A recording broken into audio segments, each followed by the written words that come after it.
তো আজকে আমি দুপুরে লাঞ্চের জন্য একটা ফিশ ফ্রাই করব। এখানে আমি হলুদ, লবণ, জিরা আর একটু পিঙ্ক সল্ট ফিশটাতে মেখে নিব। এখানে একটু আমি গার্লিক পাউডার দিয়ে দিলাম। এটা যদি কোরাল ফিশ হতো তাহলে খুব ভালো হতো, বাট আমার এখানে ছিল না, তাই আমি এখানে তেলাপিয়া মাছ ইউজ করেছি। আর এখানে আমি একটু আদা বাটা দিয়ে দিয়েছি। এখন আমি এটাকে ম্যারিনেট করে রেখে দিয়েছি কিছুক্ষণ।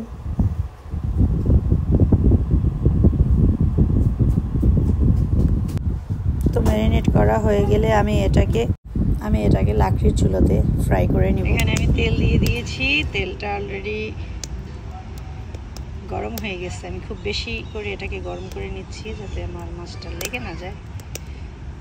আমি এই কড়াইটাই ইউজ করলাম বাহিরে, যেহেতু এটা কালি হবে। তেলটা খুব বেশি গরম হয়ে গেছে, তাই এটা আমি চুলা থেকে নামিয়ে নিতে ফিশটা দিয়ে দিলাম।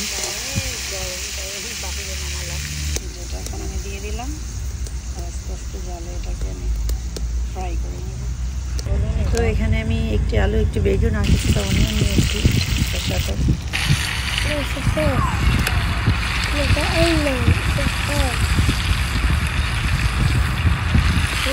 বাতাসের ভিতরে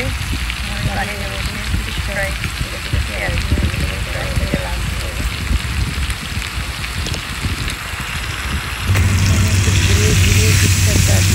ভালোভাবে ভেজে নিচ্ছি। আর একটু ডিপ ফ্রাই করবো আমি। একদিকটা হয়ে গেছে, এটাকে এখন আমি খুব ভালোভাবে উল্টে নিব যাতে ভেঙে না যায়। তো আমি ফিশটাকে উল্টে নিলাম। এদিকটা খুব সুন্দর হয়ে গেছে, একদম ব্রাউন দেখা যাচ্ছে, পোড়া পোড়া, বাট পুড়ে যায়নি, এটা একদম পারফেক্ট ছিল। এখন অন্য দিকটাকে আমি ঠিক একইভাবে ভেজে নেব। পরে আমি ভেজিটেবলগুলোকে এটার সাথে অ্যাড করে দিলাম। ফিশটা আমি মাঝখান থেকে তুলে ভেজিটেবলগুলো আলাদা সর্ট করে নিই। ফিশটা হয়ে গেছে, তাই এটাকে আমি এখন তুলে নিলাম।